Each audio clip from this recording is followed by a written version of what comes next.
Well, hello guys, welcome back to another video by myself, Fraser.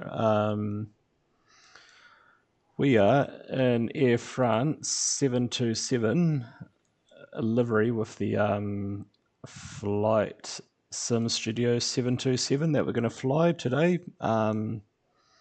This is a fictional livery in regards to so far there's only the cargo version, but we're going to represent a passenger flight from here in Paris, the main Paris airport, Charles de Gaulle Airport. And we're going to fly out and we're going to fly all VOR today using all of these VORs. We might add a few more in just to make life a bit easier, but we'll fly all the way down to Corfu Airport, I believe it is. We're flying to today.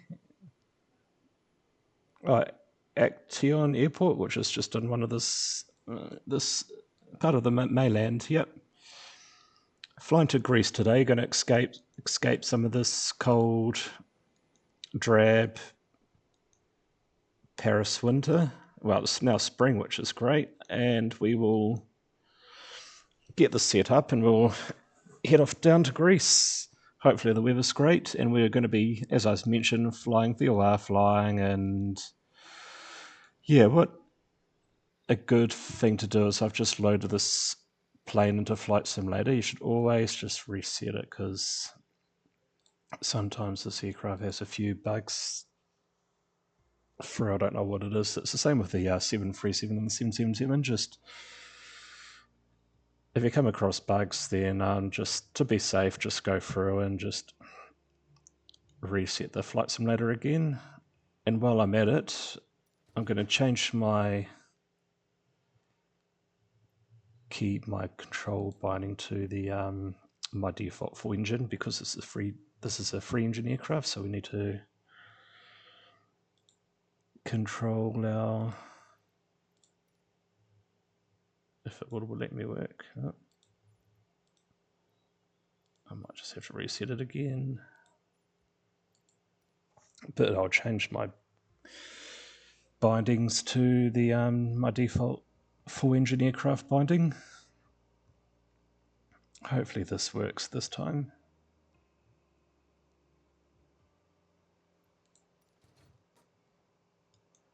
All right.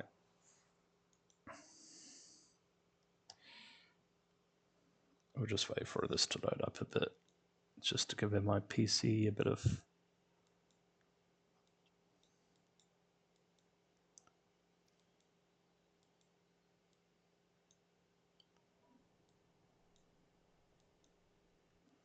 we're going to use, I've mentioned this before, I'm having a few issues with FS HUD, but we'll use it just to taxi out and then we'll close it down because that does seem to use up a bit of my poor laptop's resources. There we go, now it's coming up. Right, we'll select that to my, I need to go through and clean this all out, but I'll probably be going to Flight Simulator 2024 soon. But anyway, let's get back into this. So guys, to find the button to open up the doors, I'm just going to use my little pushback thing here and get this jetway connected. I'm just going to open up these doors. I'm not going to open up the cargo door. And what we will do is we get this little iPad thing out because we like to keep things simple and just use the crew manager to do these just like that.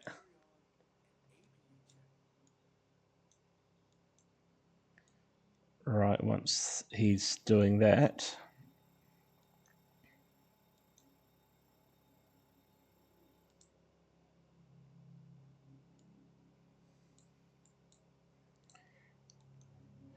we will go ahead and get this aircraft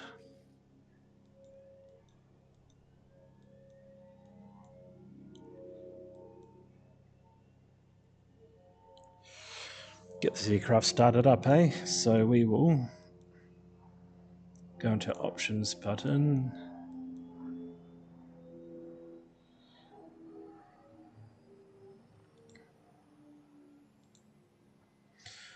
going to load up our flight plan that we have set for this aircraft. And I'm just going to push play to load the aircraft up. While that's doing that, we'll just... Are the radios turned on yet? We'll go ahead and turn on our radios. There's no option to just have no GPS unless it's something I haven't found yet. But what we will do is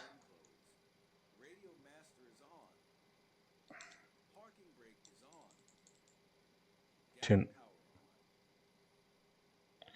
It's going to go ahead and turn on all of my lights. As you guys know, I like to have everything nice and bright.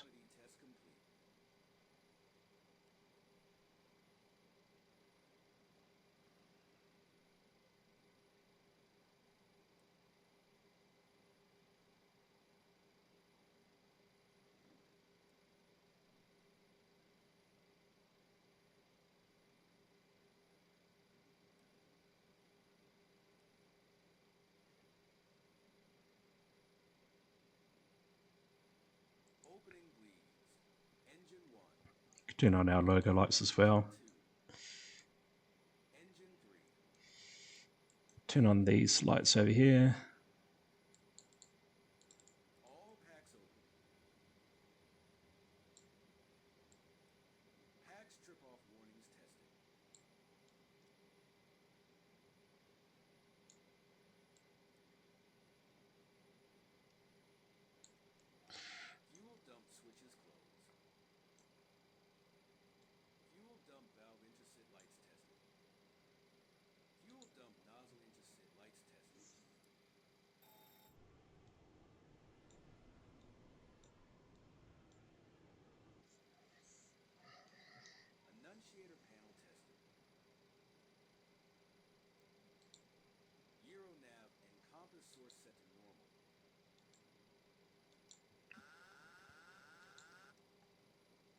$35,000 feet. Will I add in there?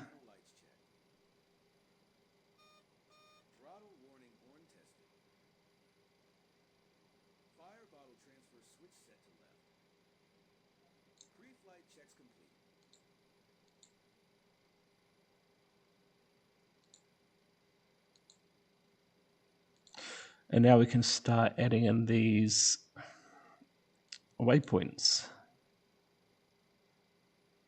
So we'll probably... We need a bearing from that to here, so do we or don't we? What we'll do is we'll just depart out and then we'll just track this VOR straight away. We'll use this to guide us to this VOR. Then from that VOR we will set everything else up from that. So we'll program 12.9. By the way, I'm just making things up as I go, so it's not like, as you guys would know, this is not correct real-world procedures, but we're going to make things work for us too. So that's a nice long leg to this waypoint here. So that's 17.1. So we'll get that pre-tuned.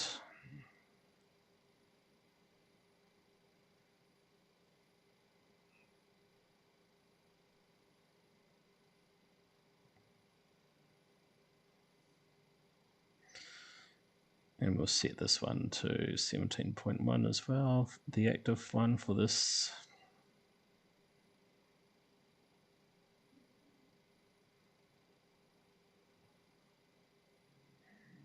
And then, see, we've got 4 tuners that we can use, so we want to utilize them to our fullest potential. So we'll use them all since we've got them. I'm wondering if I should add another VOR, but no, that'll be fine. That's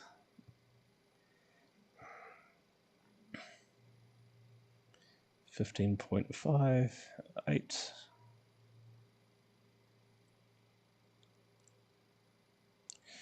This aircraft, I mean, you can go through the whole checklist and control that, but in real life, like, our job being pilots is to, imaginary pilots, our job is to fly the aircraft, and the flight engineer operates that. But when you go through the checklist, it's actually not too bad to go through that. I think I did it once, but I'm not too sure if I did something wrong, if there was a bug, but because I was following off a YouTube tutorial and some of the test lights weren't turning on or anything like that, so I stopped using that. But oh yeah, we'll push our magic B button to set our altimeters.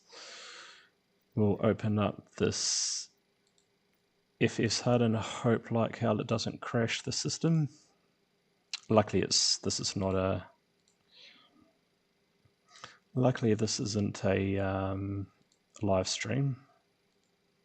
I'm just in flight radar at the moment, just seeing which runways these aircraft are taking off in real life, and I think we'll be using where is it?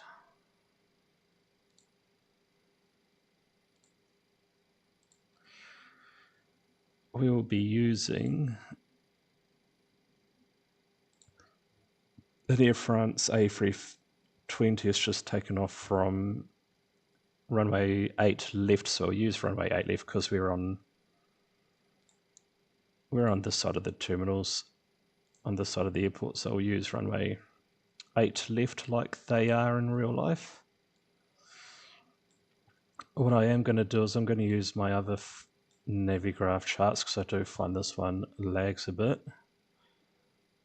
And I'm just going to see. Yeah, I'm going to use 8 left. I'm just going to see on, because this is quite difficult to try and find the right SID with this Navigraph. I'll give it a go actually, but I'll just see if there's like a VOR sort of, any cool like VOR departures that we can use while we're here. While we're here, we'll just push this to cage this altimeter, this backup situational awareness thing. I need to learn these terminologies. I used to know them quite well, but all right, I'm just going to use my other Navigraph charts just to see if there is one that I can, there's like a VOR departure that I can use. I love using, some reason that Navigraph charts in the actual game is quite slow, but I think that might be relative to my laptop. But I find the one outside of the game is just so much easier to use.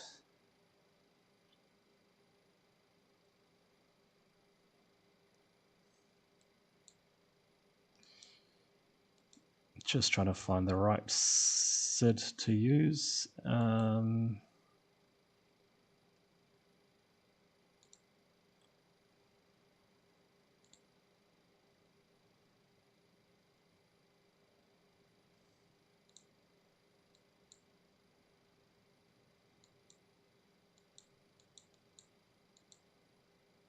Now it looks like most of the SIDs are, just having a look, basically GPS SIDs. So the closest I can find is one that does use a mixture of both VORs and GPS waypoints. So we will just, I'm just going to reset this because this is being silly. And we'll carry on with whatever checks we need to do. So we have set our altimeters. We have used the flight engineer to power up the aircraft. We have set our radios, but we'll set our heading bugs now. One thing we will do is, if it's this aircraft, no, it's another aircraft I'm thinking about, that's okay.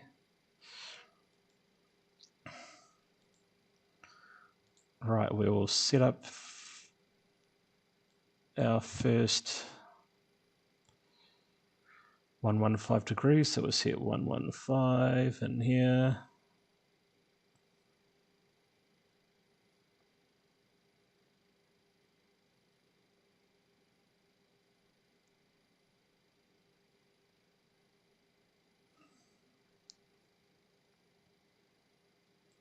Like so, and then we'll do the same with this one.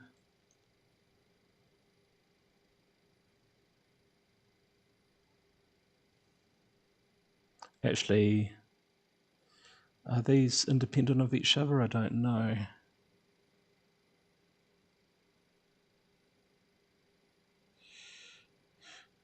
We've done that. I'm sure there's a switch that I needed to switch to separate.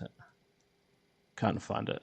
It's okay. So we have fuels finished. We're going to go to our takeoff now. We're just going to push the sync button here. Just set our V speeds and our performance takeoff, which is now that's done. Don't need to worry about that. But what we will do now is we will shut up our doors, go to this little iPad thing.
Right, we're going to start our pushback now.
Nice liveries, and I love this. I can't wait for these guys to make the actual passenger version of these planes.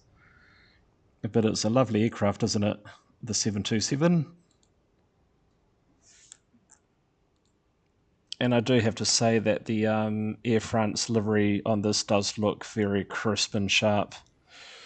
Right, hopefully that's all sorted. Yep, before startup checks have been completed, so we can now come up to here as you saw before, I opened up all of these just for reference. So I think we start with this engine first. So you just scroll down with your mouse, scroll it down, and then just wait for that to get up to the N2 to get up to about 10 to 15%. So we can now turn that on. I've got the window open, by the way, so we can hear the sounds of the engine. But this one's on the other side, so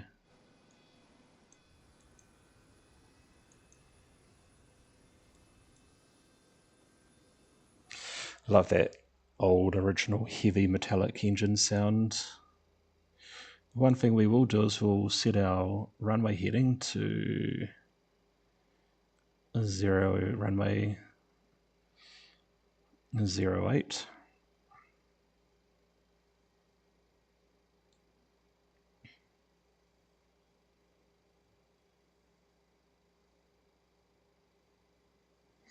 Which is about here. And we'll set this reference to our, I think that's where we're sort of like, what's the word I'm looking for?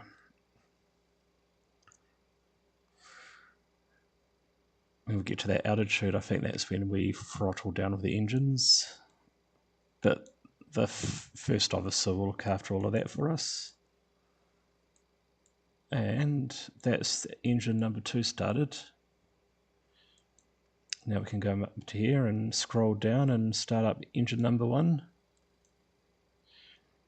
I'll wait for it to get up around 10 to 15%, and we can now put in the fuel.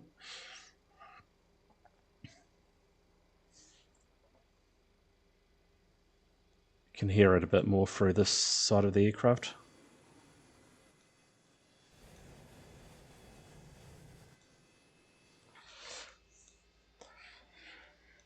And we can now, once that clicks forward, we'll do the same with this. I usually close these once I've done that, just so I know where I'm up to. And the third and final engine can now come on. And we are basically ready to start the after start checklist.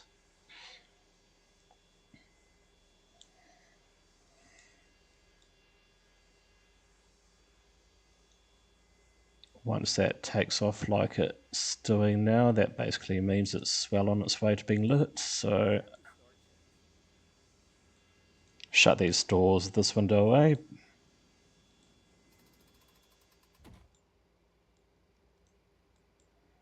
And we'll come up here and we'll just set our cruising altitude, just to make sure 35,000 feet. Set.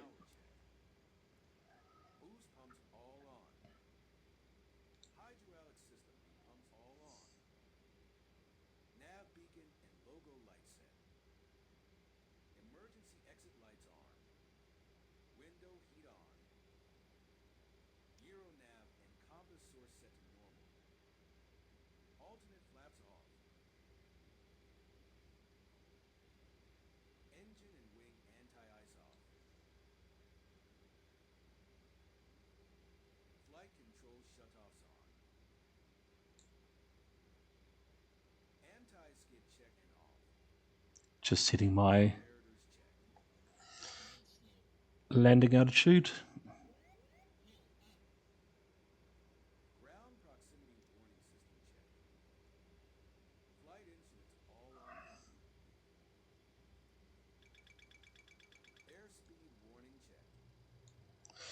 I'm going to set my taxi and my runway turn-off lights.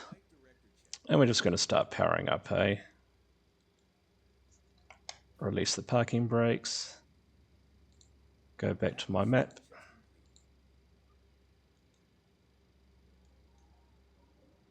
Set this to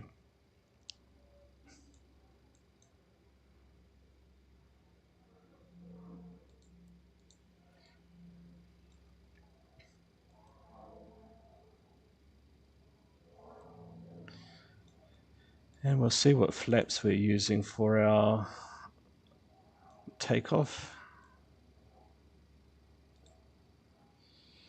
Flaps 15.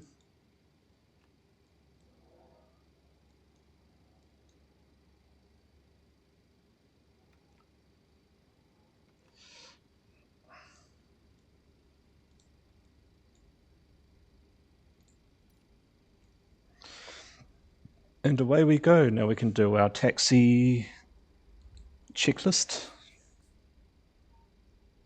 Taxi lights are on. Flaps 15. And we'll do EPR is set to decimal 03. Trim is set to 0 decimal 07. Probe heat on. Air condition checked and set.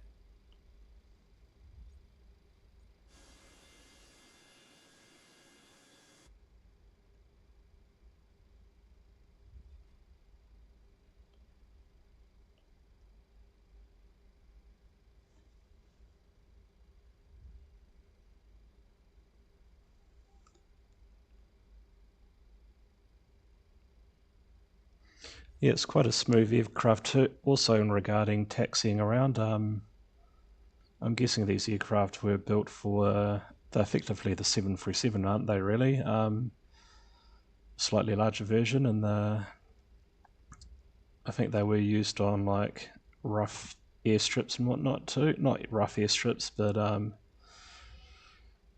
airports that don't have like pushbacks and stuff like that. So I get the feeling because it feels very manoeuvrable with turning around. So yeah, I think these aircraft were definitely suited for that sort of not backcountry, but flying to the smaller airports around the US and in Europe. And we're going to be coming up to the runway now, so we're just going to close this because this is not worth my performance to be degraded. All I needed it was just for this bit.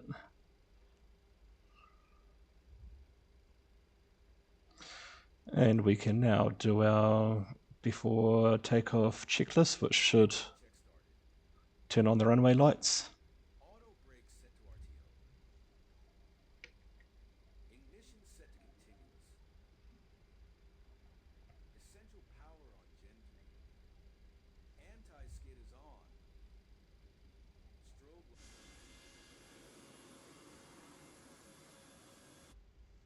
Taxi lights off. Transponder on. APU off. Boost pump all on. Cross feed number 2 open. Oil cooler off. Air condition checked and set. Pack triple. Pressure switch on flight mode. And now we just Takeoff checks complete. throttle this up to those little white markers over here. Those are our like flex settings. And we can just basically release the brakes.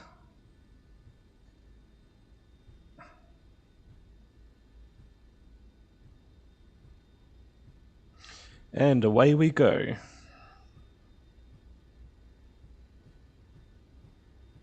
knots.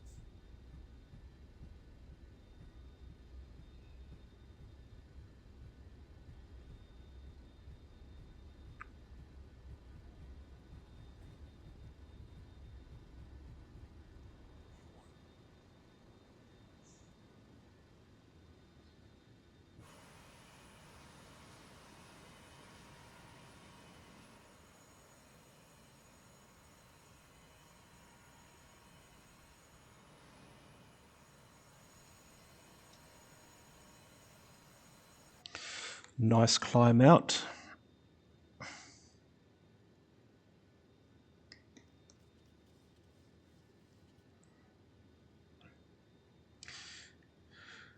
And now the VOR's been picked up, so we can... I'm just going to set this parking brake just to min, just to get rid of that warning sign. And we can now start our...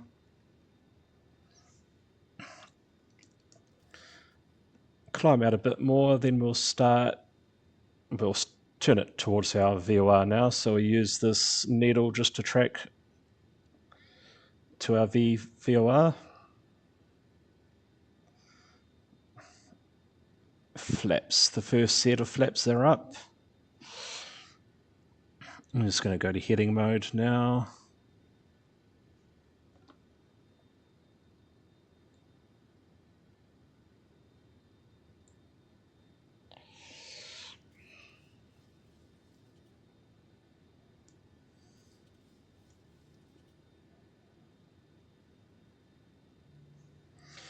And we can start raising our last bit of flaps. And then we're going to go down to here. We're going to set this to heading mode, turn on our autopilot,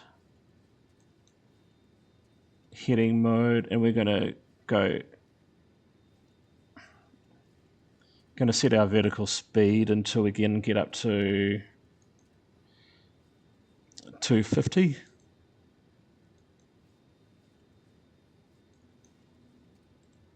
So we're in heading mode now, so that will be slaved to that little switch here, this little pointer thing here. Just decrease our rate of ascent just a little bit more, so we can, now that we're pretty much on 250, we can now go back into ILS hold, IAS hold, and then we can go our altitude. And that's the autopilot sort of done for this part. Turn off our taxi lights, don't need those anymore. And I think that's it pretty much.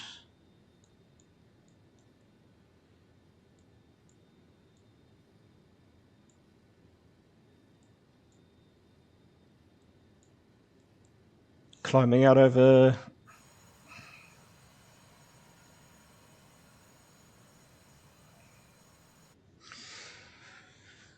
south of France, over Paris, out of the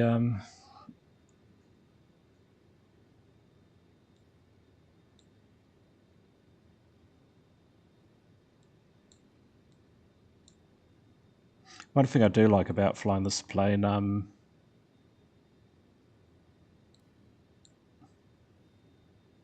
when you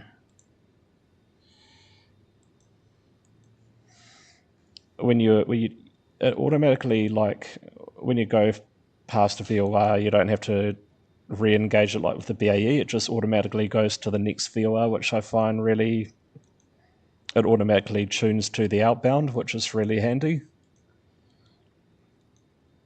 I'll show you what I mean when we get to the next VOR.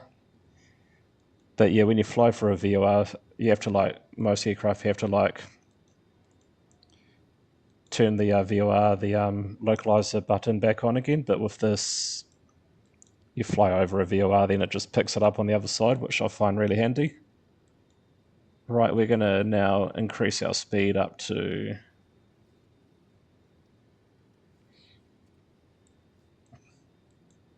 about 290 for our climb out.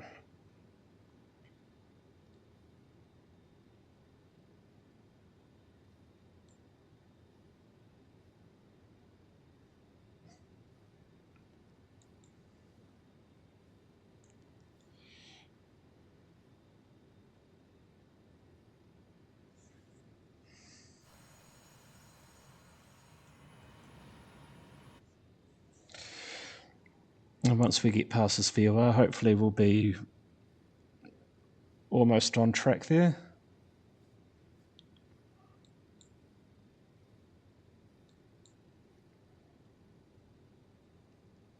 It's thereabouts now, so we can now go back into indicated airspeed hold, and we can now do the after. Don't need that anymore. Set to off. Landing lights off. Landing gear off. Flaps up. Hydraulic system and pump lines off. After takeoff checks complete.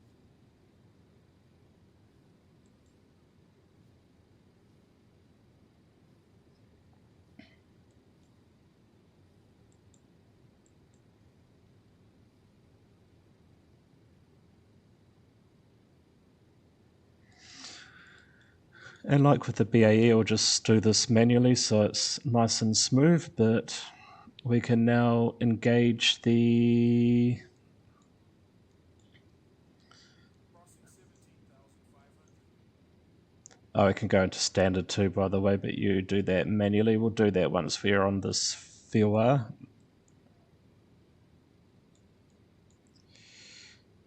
Once that bar gets close, we'll put this into localizer mode, which is you scroll it down so it's sitting this side.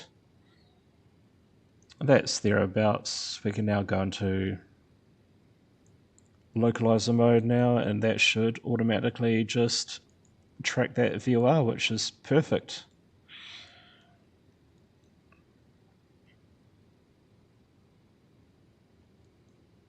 Right, we'll set our altimeters, which is this one here.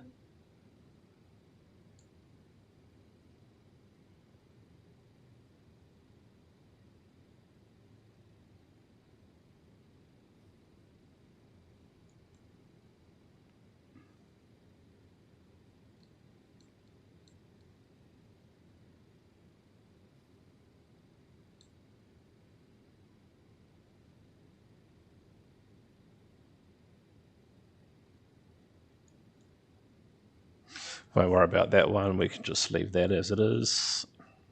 And yeah, that's us all set for our climb out, and we will probably look at speeding this up now, and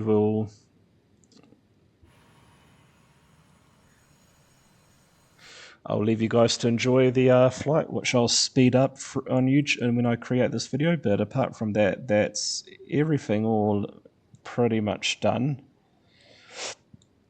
And we use this side, so when that VOR becomes active, that will point up, so that will let us know that we can now change our main one back to set that to our next VOR. Then we can then pre-program our next VOR, so we can utilize all four of these.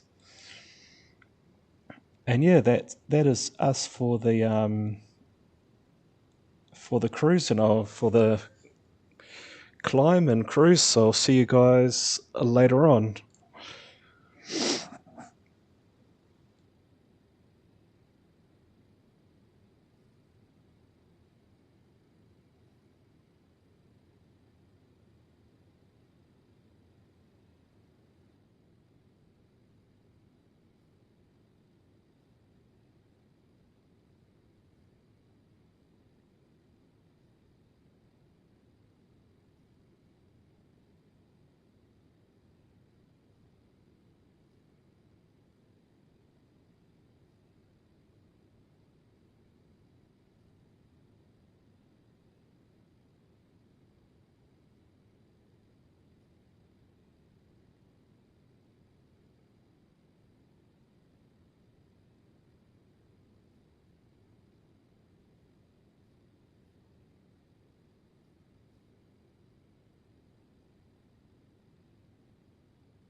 What we can do, I'll just come back to this, because we've lost our VOR frequency, we can basically just swap this over now, and then it should automatically track that VOR once it comes into range. So we can now go ahead and just change these radio frequencies over and set it up for our next phase. So we've got 580, which we'll be tracking now. We can get that ready in here.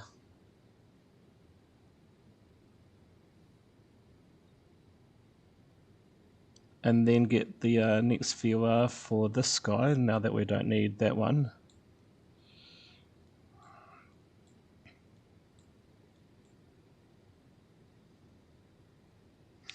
What we might do is we might add in another one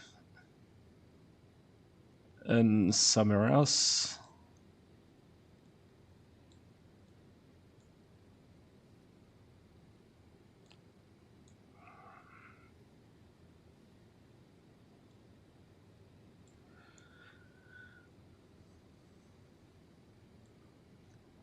We'll add this VOR in, okay.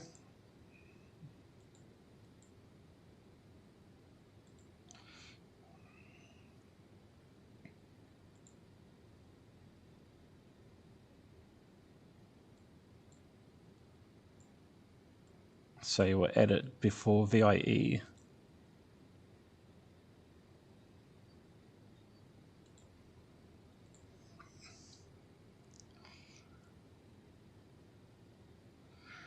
And then we'll use 16.2, so I'll set this up into here. And I think, no, I thought we had started tracking it, but we haven't. And then, yeah, we'll see that once we get close to that, the next VOR, it should just automatically swap over to that. So we'll see how it all goes.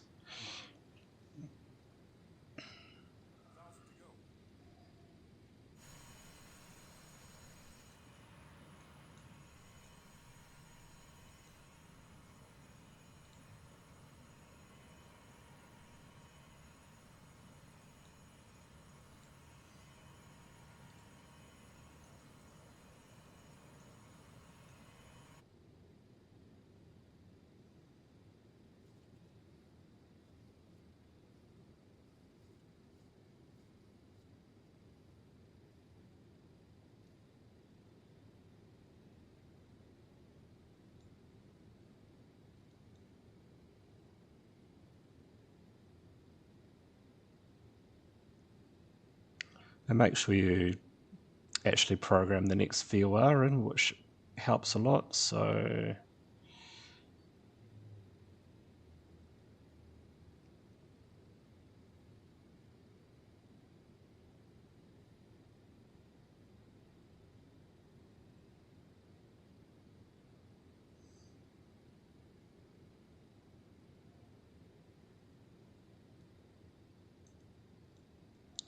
and see that's working out. It's tracking the next VOR, which is exactly what we wanted. And we will now change this one to 15.8, which is what we should have done.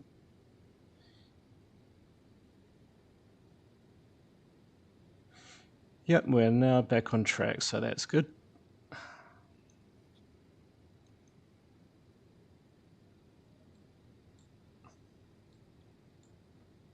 And once we're gone over that, then we'll set this to 2121. And now we're flying over it, so we can now change this to 121.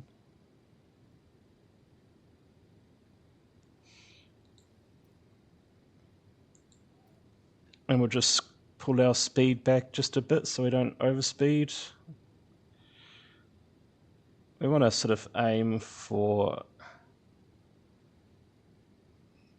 around Mach 0.8.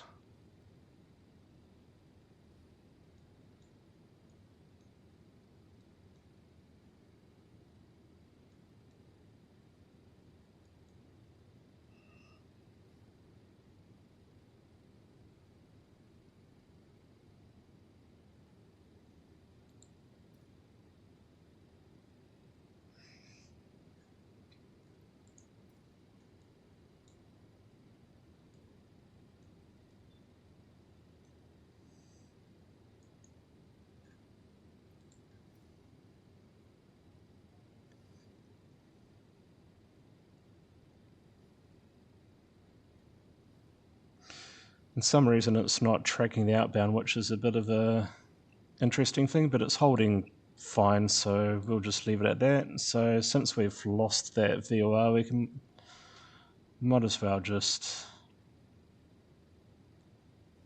set it up for this one, so we can flick over to that frequency, which is the one that we preset, 15.8. Move this one across to the next VOR.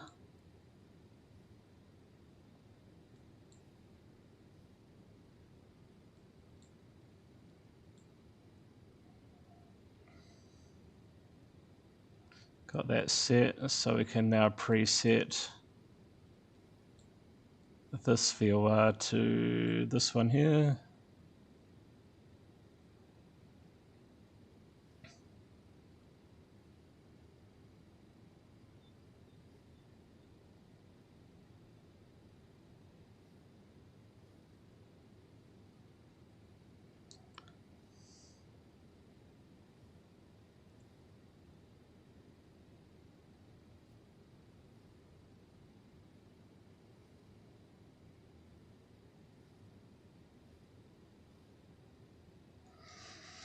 And yeah, that's what you just do. You just sort of adjust these, keep ahead of yourself, and sometimes you're just going to lose the VOR frequency, but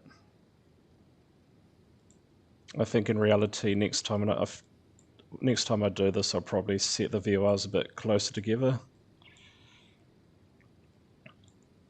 But it sort of holds that. If it's realistic, it's probably not realistic, but it does hold that track quite well.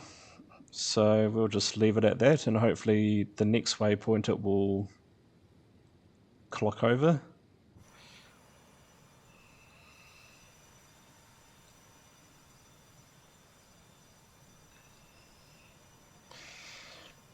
Flying over the Swiss Alps over there. Well, the Alps anyway. Is that the Swiss or the Austrian Alps? Yeah, flying over the Swiss Alps. Coming into Italy. Another place we need to explore with a GA aircraft, maybe do it in the summertime when there's less snow around. But you'll definitely have to do that flight at some stage.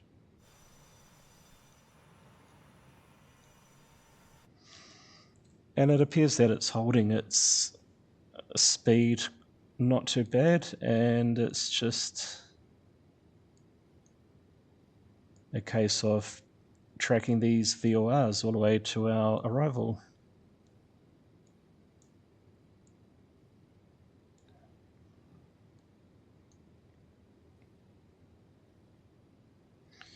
Right, I'll see you guys in the next part of the flight, so enjoy the just skip to the next part if you want to, that's fine by me, but try and set up a good view, but so I can still monitor the aircraft as well, but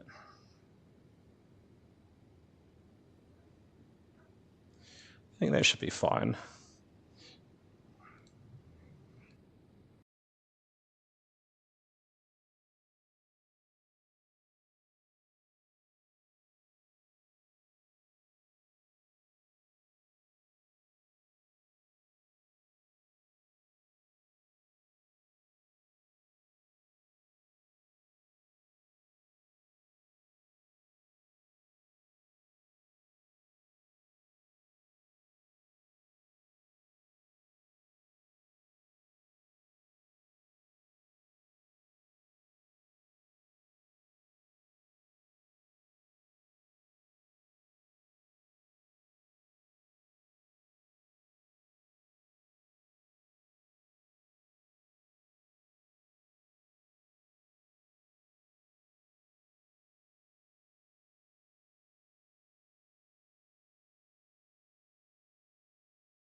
Right, guys, we are heading towards our last waypoint now, and if you've been watching that, this will probably be in fast motion anyway, but I'll see how long this whole video is, but hopefully you could see how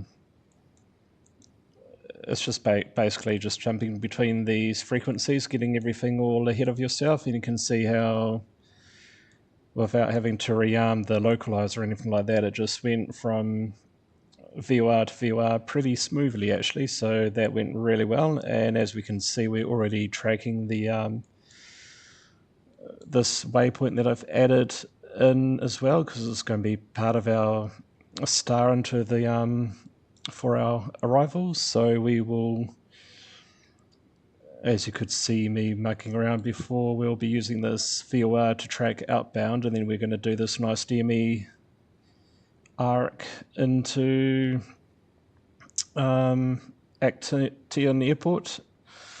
So we will now do the last little bit of setting up. So we'll set up our final frequency, which is already preset,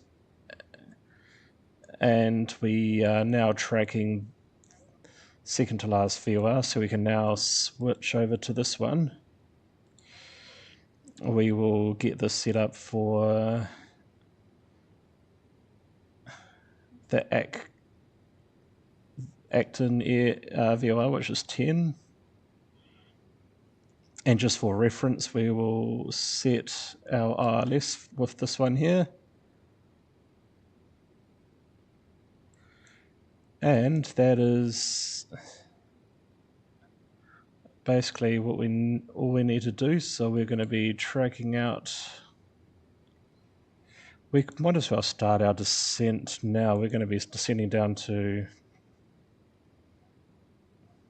Oh, we'll descend a bit further out. We've still got quite a wee way to go, but we'll set this to 1800, and you just push mode button to set the hundreds.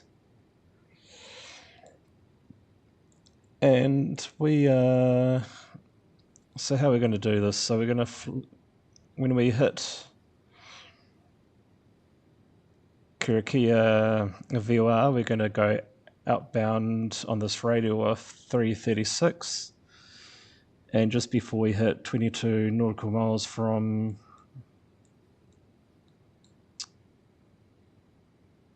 as we hit 22 nautical miles from that VOR, we're going to now then track that VOR, and then we're going to stay 21 nautical miles outside of that VOR, and then we'll come around and then we'll activate our ILS. We'll see how it goes. Hopefully in theory that's what that is there. So hopefully in theory that should work. So you will, when we hit 22 nautical miles from Kira, we'll switch over to this VOR here, and then we'll do an arc around at 4,000 feet, and then we will start our descent. So we actually select 4,000 feet, and we should start our descent now, I reckon.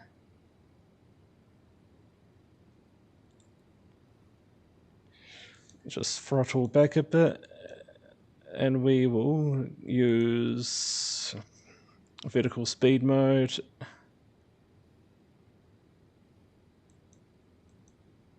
And we'll arm our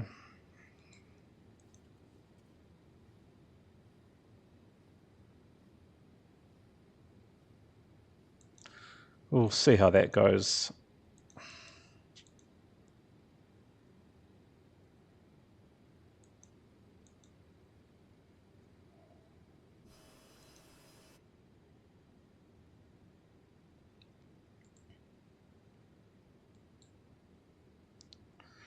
So when we hit this, we'll go out on 30, what was it that we said? 36, 22 miles out, we'll start our turn, and then we'll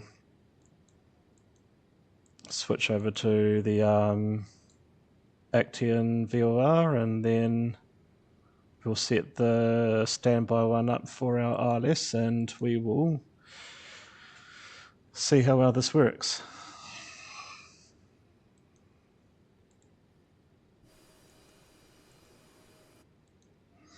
As we say a lot in New Zealand, let's give it a go, eh?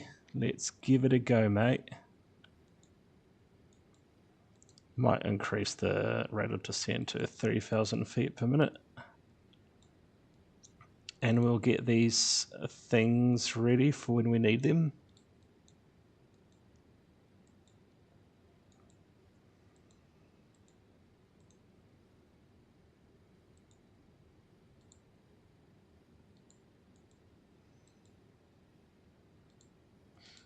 Wonder how long this runway is.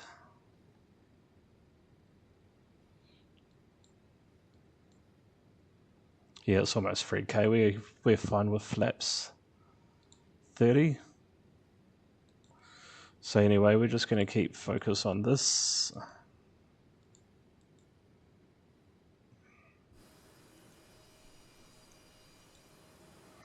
So it'll be interesting. The visibility might not be that great, but they'll add to the excitement of this VOR / ILS approach. And as you've been watching me, the closer I get to the airport, I just start presetting the outbound VOR, because it seems this aircraft's, the way it's been programmed, it lets you do that, and it doesn't disconnect from the VOR heading mode when you overfly it. So, and then it picks it up from the other side, so I can start setting up my outbound. As you can see, it sort of follows that. It's not going to do it at the moment because we're basically flying over the VOR, but we'll get this set up so it will track on the other side. 34, 36.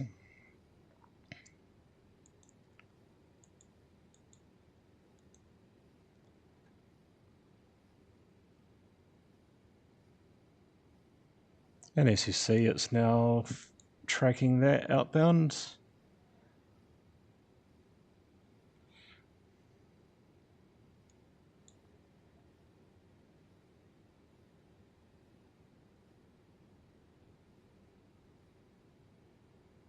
And we'll just set this to our next waypoint, so we've got reference to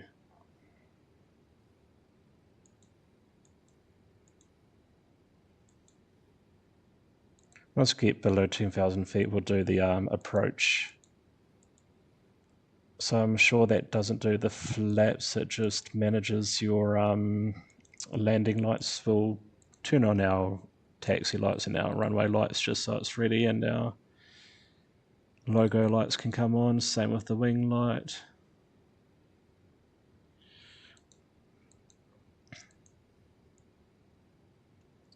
We'll deploy some spoilers just to get the speed back a bit. Because we don't want to be going too fast when we're doing our radial flight. So we'll do the approach. We'll push the magic B button to set our altimeters.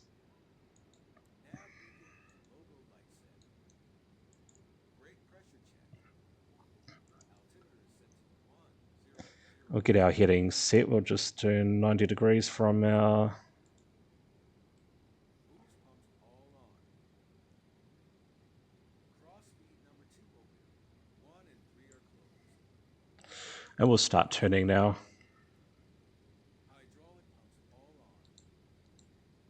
Approach checks complete.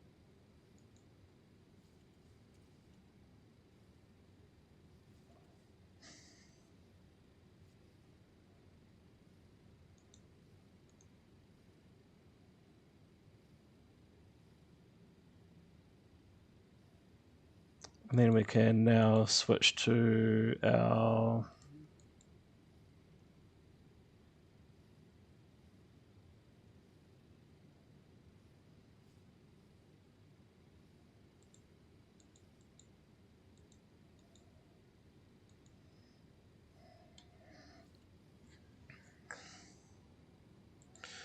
And we'll preset I'll just take our sim rate down because there's going to be lots happening, and we can now set our RLS frequency.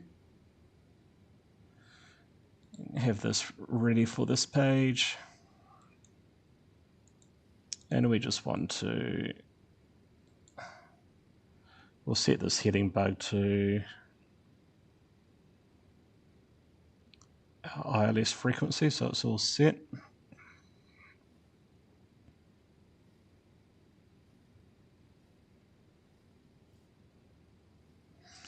We'll set it 10 degrees before our actual ILS so we can actually plan our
we're a bit far out from our heading, so we'll just bring it around a bit, and we'll start our descent now to 1800 feet, eh?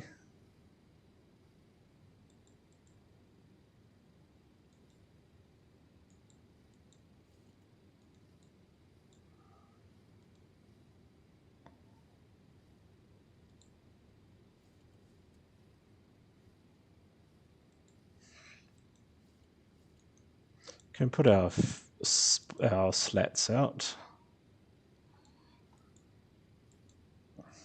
I've got auto brake set to minimum.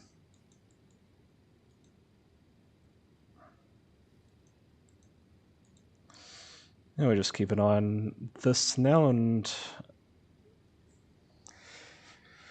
like I say right from the beginning, I'm not a real world pilot, but I'm just using my own sort of initiative on this. So if you're a real world pilot and you're going to critique my way of doing things, so it'd be much appreciated so I can learn for the future. But constructive criticism is what I'm after. Anything else, just let me be me, you know. But definitely, if there's anything I'm doing wrong, just let me know. If you're a real world pilot, so I'd love to learn how to do these approaches properly. But outside of that, this is me trying to show how I do things, and yeah.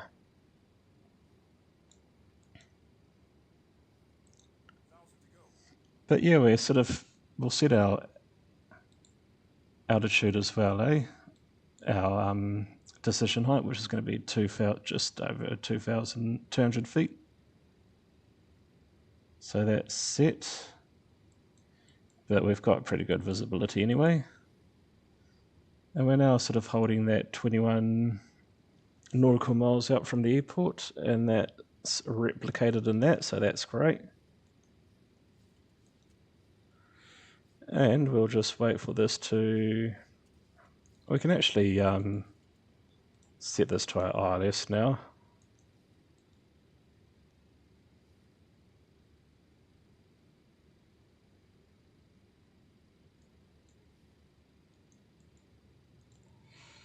Which is set.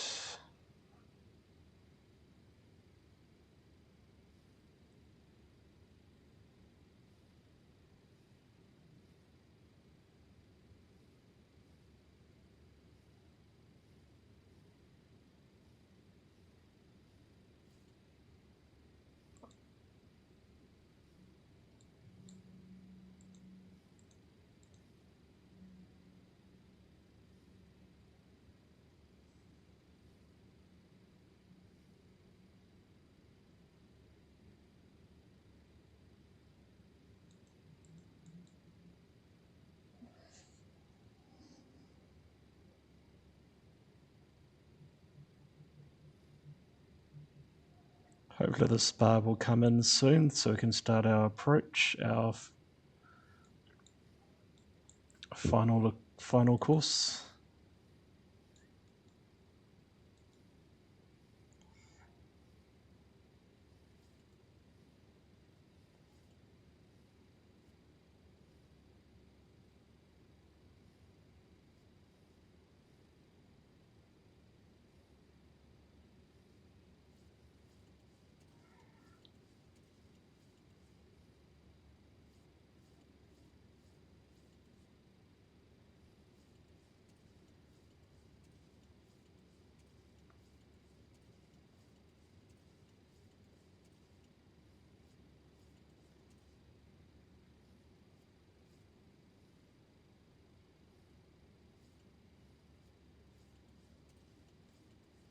Didn't work how I intended it on working. For some reason it doesn't.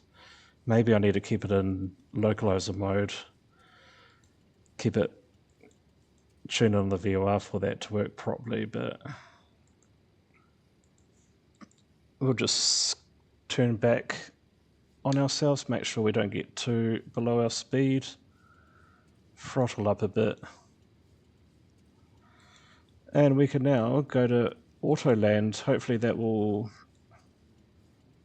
arm the localizer,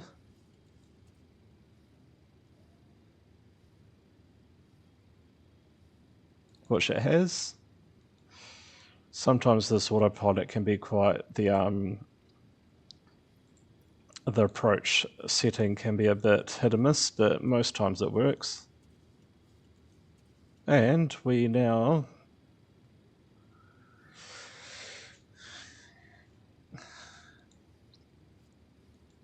just cruise on for our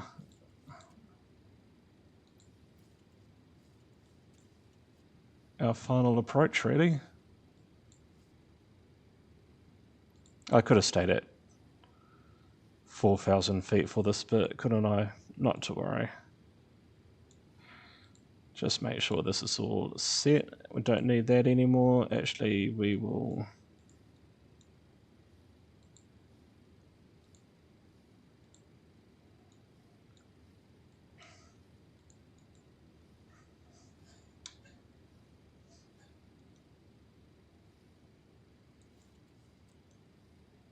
It's quite a nice stormy day in Greece, actually, but it's much warmer than it was in Paris, that's for sure.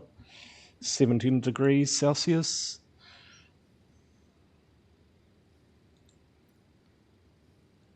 And our go-around altitude is going to be 3,000 feet, so we'll... I mean, we could actually set that in now. It's not going to climb or anything like that, so I'll set 3,000 feet.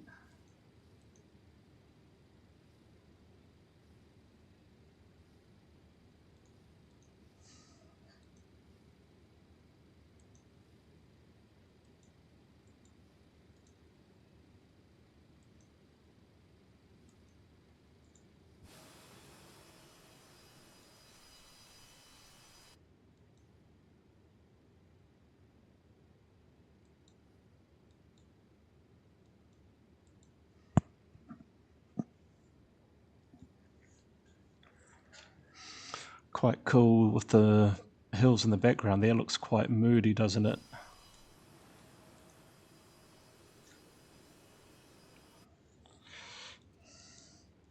Right, we'll start configuring it for our approach now. We can start pulling our speed back a bit.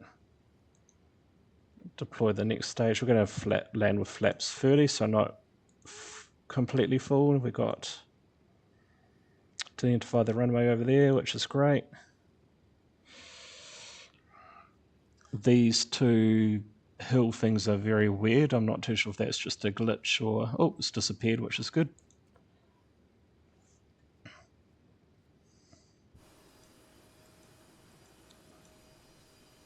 Guess we can lower the landing gear.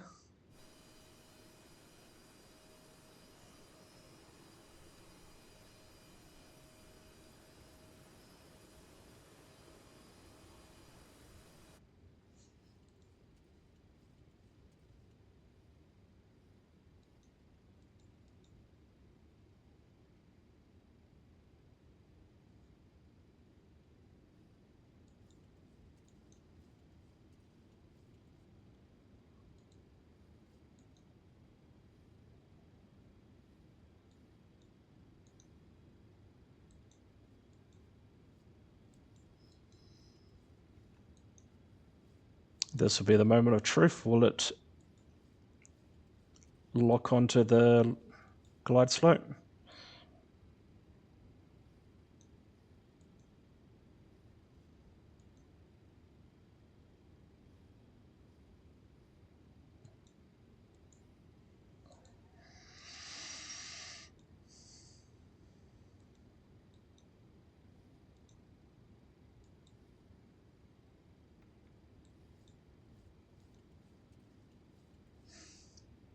And it looks like it has, so that's successful.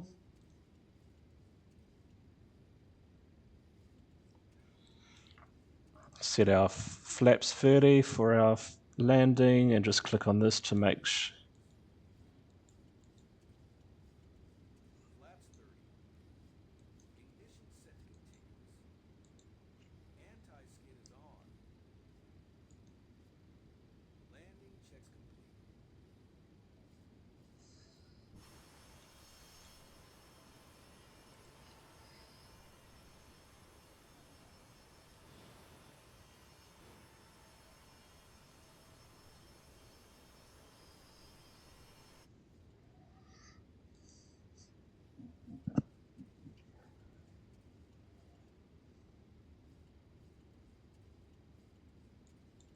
And I think we can turn off our autopilot now and do the rest ourselves.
Minimums. 200.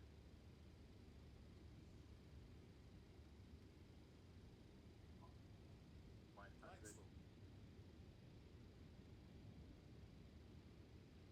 50, 40, 30, 20, 10.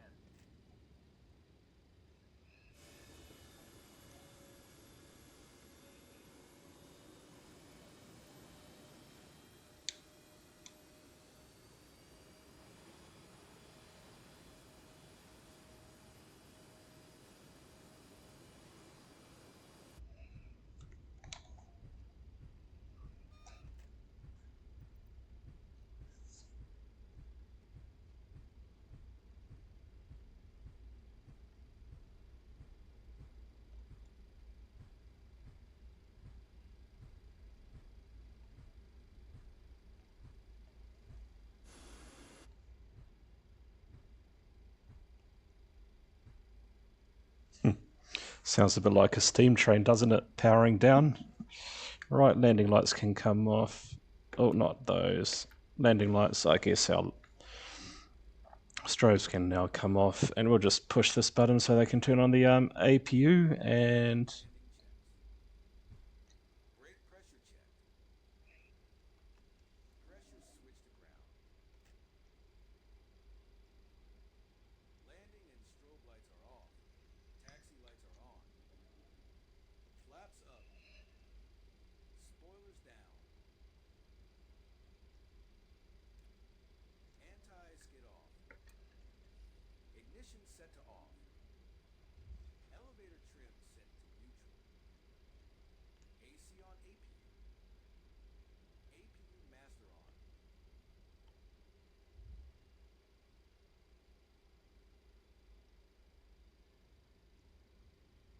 Starting APU.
I'll just go a bit more forward, and I think that's us.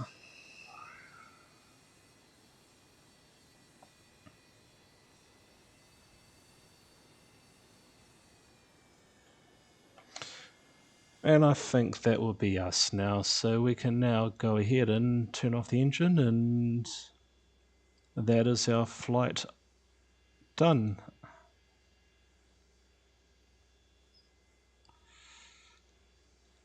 That's if I can reach them. There we go. Strobe lights can come off now. And we can open up the plane, eh?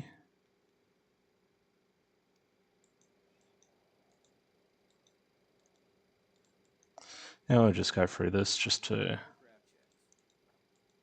Parking brake is on. Transponder off. Engine and window anti-ice off. Beacon off. Emergency exit lights off. Hydraulic system radio gas securing checks complete.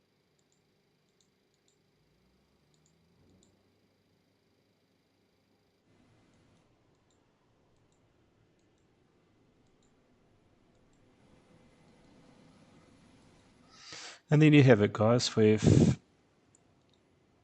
landed at Aktion Airport. Is that how you pronounce it? Aktion Airport. And that was quite a successful flight. Quite happy with that. And thank you for joining us on this gloomy day in Greece, but it's a lot warmer than it was back in Paris. Thank you for being a part of that flight, and we will see you on the next one.